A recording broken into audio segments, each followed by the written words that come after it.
Hello students, आज हम आपकी हिंदी पाठ्यपुस्तक का पाठ 2 असली याचक पढ़ेंगे।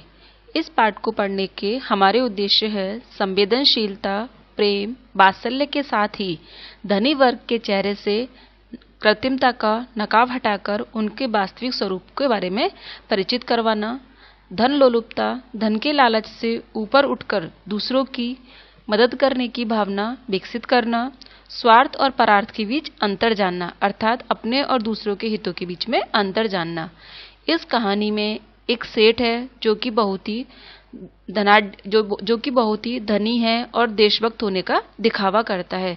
दूसरी तरफ एक अंधी बुढ़िया है जो अपने जीवन की समस्त पूंजी उस सेठ को दे देती है और सेठ उस बुढ़िया को बदले में कुछ भी नहीं दे पाता। हम कहानी को पढ़ते हैं। अंधी प्रतिदिन मंदिर के दरवाजे पर जाकर खड़ी होती, दर्शन करने वाले बाहर निकलते तो वह अपना हाथ फैला देती और विनम्रता से कहती, बाबूजी, अंधी पर दया हो जाए। अंधी थी जो प्रतिदिन भीख मांगकर अपने जीवन का गुजारा चलाती थी। वह जानती थी कि मंदिर में आने वाले सहृदय और दयालु हुआ करते हैं। उसका यह अनुमान असत्य न था। आने जाने वाले 2-4 पैसे उसके हाथ पर रख ही देते थे। अंधी उनको दुआएं देती और उनकी सहृदयता को अर्थात उनके अच्छे होने को सराहती, उसकी प्रसन्नता करती। स्त्रियां भी उसके पल्ले में थोड़ा बहुत अनाज डाल जाया करती थी। सुबह से शाम तक वह इसी प्रकार हाथ फैलाए खड़ी रहती। उसके पश्चात मन ही मन भगवान को प्रणाम करती और अपनी लाठी के सहारे झोंपड़ी की राह पकड़ती अर्थात वह धन लेकर लोगों से कुछ मांगकर वापस अपने घर चली जाती। उसकी झोपड़ी नगर से बाहर थी। रास्ते में भी याचना करती जाती, किंतु राहगीरों में अधिक संख्या श्वेत वस्त्र वालों की होती जो पैसे देने में अधिक झिड़कियां दिया करते थे। अर्थात कुछ लोग ऐसे थे श्वेत वस्त्र वाले जो उस अंधी को पैसा नहीं देते बल्कि उसका अपमान करते थे।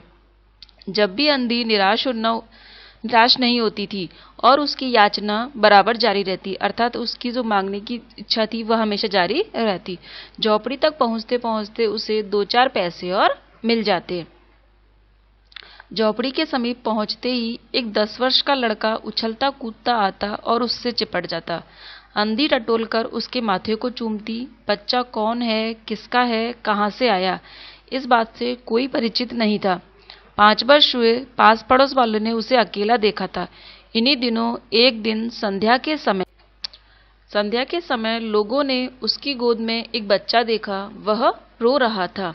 अंधी उसका मुख चूम चूम कर उसे चुप कराने का प्रयत्न कर रही थी। वह कोई असाधारण घटना नहीं थी। अर्थात एक दिन क्या हुआ, 5 साल पहले अंधी के घर के पास एक बच्चा पाया गया। वह बच्चा बहुत रो रहा था। अंधी उसे बार बार चुप कराने की कोशिश कर रही थी। उसने आसपास भी देखा कि बच्चा किसी का है या नहीं, लेकिन कोई उस बच्चे को पूछने वाला नहीं था। फिर अंधी ने उसे अपने पास रख लिया। यह कोई असाधारण घटना उसके लिए नहीं थी। अतः किसी ने भी नहीं पूछा कि बच्चा किसका है। उस दिन से यह बच्चा अंधी के पास था और खुश था। वह उसको अपने से अच्छा खिलाती और पहनाती। अंधी ने अपनी झोपड़ी में एक हांडी गाड़ रखी थी। हांडी अर्थात एक मटकी गाड़ रखी थी। संध्या समय जो कुछ मांग कर लाती उसमें डाल देती। उसे किसी वस्तु से ढक देती इसलिए कि दूसरे व्यक्तियों की नजर उस पर ना पड़े। खाने के लिए उसे काफी अन्न मिल जाता था। उससे उसका काम चल जाता। पहले बच्चे को पेट भरकर खिलाती और फिर स्वयं वह खाती। उसी नगर में काशी में सेठ बनारसी दास बहुत प्रसिद्ध व्यक्ति थे। वे बहुत बड़े देशभक्त और धर्मात्मा थे। दिन के 12 बजे तक सेठ स्नान ध्यान में संलग्न रहते अर्थात लगे रहते। कोठी पर हर समय भीड़ लगी रहती। कर्ज के इच्छुक तो आते ही थे, परंतु ऐसे व्यक्तियों का भी तांता बंधा रहता जो अपनी पूंजी सेठ जी के पास धरोहर के रूप में रखने आते थे। सैकड़ों भिखारी अपनी जमा पूंजी इन्हीं सेठ जी के पास जमा कर जाते। अंधी को भी यह इस बात का पता था। उसकी हांडी लगभग पूरी भर गई थी। उसके मन में शंका थी कि कहीं कोई उसकी हांडी को चुरा न ले। एक दिन संध्या के समय अंधी ने वह हांडी उखाड़ी और अपने फटे हुए आंचल में उस हांडी को छिपाकर सेठ जी की कोठी पर पहुंच गई। सेठ जी बही खाते जो थे उनके पन्ने उलट रहे थे। उन्होंने पूछा, क्या है बुढ़िया? अंधी ने हांडी उनके आगे सरका दी और डरते डरते कहा, सेठ जी, इसे अपने पास जमा कर लो।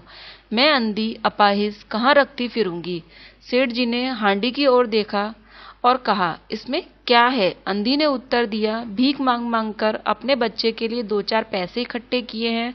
मैं अपने पास रखते हुए इन्हें डरती हूँ। कृपया इन्हें आप अपनी कोठी में रख लीजिए। सेठ जी ने मुनीम की ओर संकेत करते हुए कहा, बही में जमा कर लो। मुनीम जी ने नकदी गिनकर उसके नाम से जमा कर ली। अंधी सेठ जी को आशीर्वाद देते हुए अपनी झोपड़ी में चली गई। कुछ समय बाद 2 वर्ष बीत गए और 2 वर्ष बड़े ही सुख से बीते। इसके पश्चात एक दिन जो अंधी थी उसके बेटे को बहुत तेज बुखार चढ़ गया। अंधी ने दवा दारू की, झाड़ फूंक से भी काम लिया, टोना टोटका भी किया, लेकिन उसके सारे प्रयास व्यर्थ सिद्ध हुए। लड़के की दशा दिन प्रतिदिन बुरी होती चली गई। अंधी निराश हो गई, परंतु उसे फिर ध्यान आया कि संभवतः डॉक्टर के इलाज से उसके बच्चे को फायदा हो जाए। इस विचार के आते ही वह गिरती पड़ती सेठ जी की कोठी पर आ पहुंची, जहां पर सेठ जी उपस्थित थे।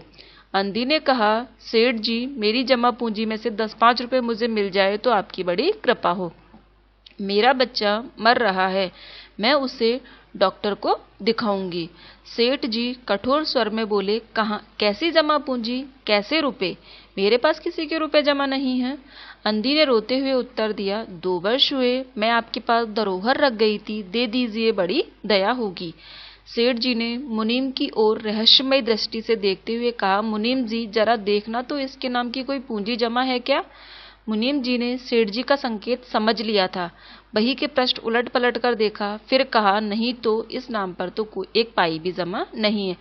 इसका कहने का अर्थ यह है कि जो सेठ था वह उस अंधी भिखारिन के पैसों को हड़पना चाहता था, और उसने एक रहस्यमय दृष्टि से उस मुनीम की तरफ देखा और उसको मना करने के इशारे को कहकर कहा कि देखो इसके नाम पर कोई पूंजी जमा है क्या। फिर उसने उन पन्नों को उलट पुलट कर देखने की कोशिश की, उसका नाटक किया और फिर बाद में कहा कि इसके नाम से कोई भी पैसा जमा नहीं है।